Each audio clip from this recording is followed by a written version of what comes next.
All right, let's talk about that little voice in your head. You know the one that turns, "What should I eat for dinner?" into, "What's the meaning of life?" If you've ever found yourself lying awake at 2 a.m., replaying every awkward thing you've ever said since middle school, congratulations, my friend. You're a card carrying overthinker.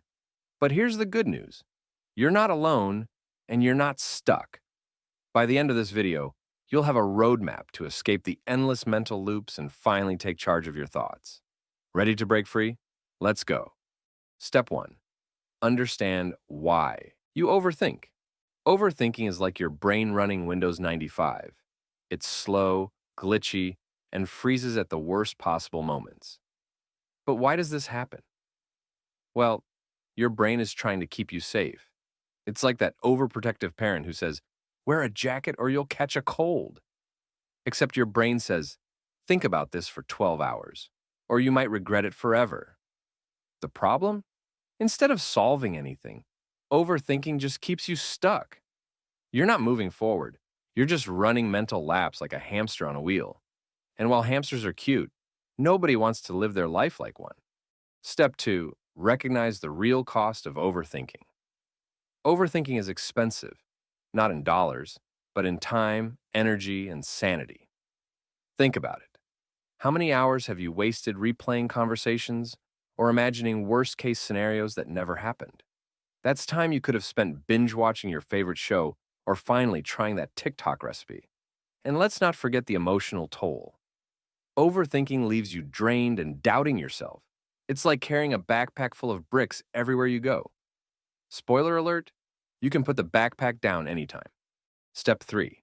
Catch yourself in the act. The first step to stopping overthinking is catching yourself doing it. Imagine you're a detective and your brain is the suspect. What are the clues? Are you replaying the same scenario on a loop? Are you obsessing over tiny details no one else cares about? Are you stuck in what-if land? Once you spot the signs, call it out. Literally say, "Ah, there's my brain overthinking again." Trust me, naming it takes away some of its power. Bonus points if you give it a ridiculous nickname like Overthinking Ollie or Captain Catastrophe. Step 4. Set a timer for decisions. Overthinking thrives on unlimited time, so take that away. For small decisions, set a 2-minute timer. For bigger ones, give yourself a day. This forces your brain to focus and prevents it from spiraling into endless analysis. Think of it like being on a game show. You've got 60 seconds to answer, and if you're wrong, no biggie. You're still getting the consolation prize, freedom from overthinking. Step 5. Take action, even if it's imperfect. Overthinking's worst enemy? Action. It's like throwing water on a grease fire, effective and instant. The key here is to take one small step, even if it's messy. Trying to be perfect is just another way your brain tricks you into staying stuck. For example, if you're overthinking sending an email, just hit send. If you're debating what to cook, pick the first recipe you see. Progress beats perfection every single time. Step 6. Use humor to break the cycle. Here's a fun trick. When you catch yourself overthinking, exaggerate it to absurdity.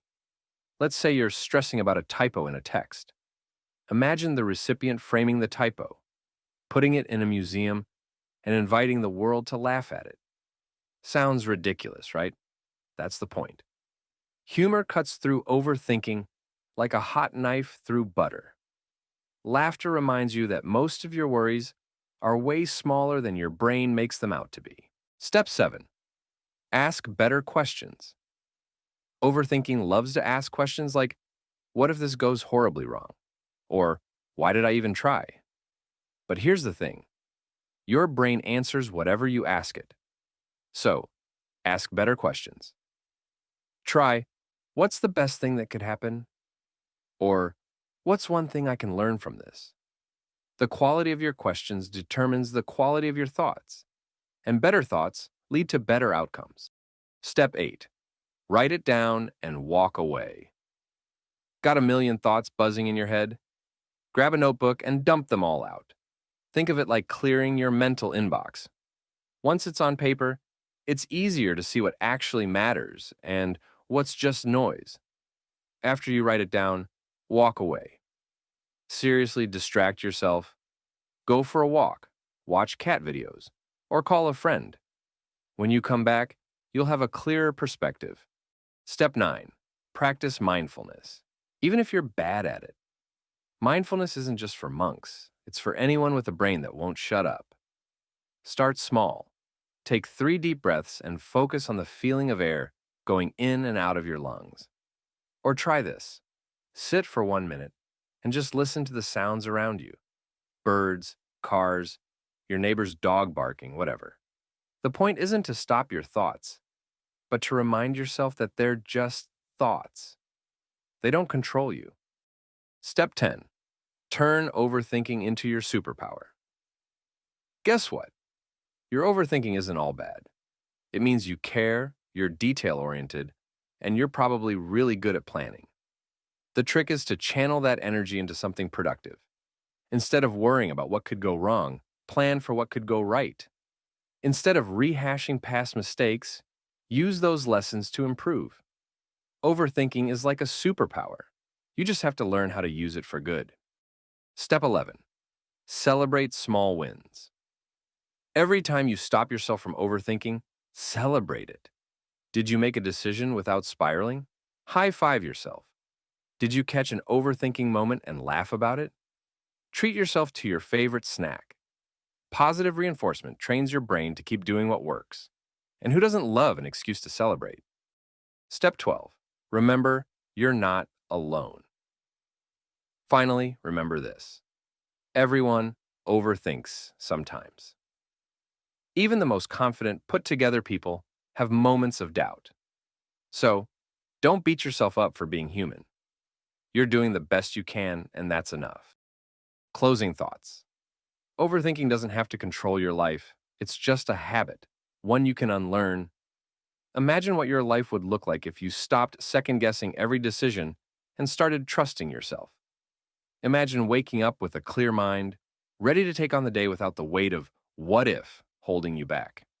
Here's the truth. Your thoughts are powerful, but you are more powerful. Overthinking thrives on fear, but action thrives on courage. And guess what? You've got courage in spades. You just need to tap into it. Start small. Catch yourself when you're overthinking, and remind yourself that it's okay to make mistakes. Life isn't about getting everything right. It's about showing up, trying your best, and learning along the way. And remember, you're not alone in this. Everyone overthinks sometimes, even the most successful, confident people. The difference is they don't let it stop them, and neither should you. So, here's my challenge for you. The next time you catch yourself overthinking, take one small action. It doesn't have to be perfect. It just has to be something. Because every little step forward is a step away from overthinking and toward the life you deserve. Thank you for watching. Don't forget to like, share, and subscribe for more tips to keep your mind calm and your life awesome. Now go out there and live without overthinking it. You've got this.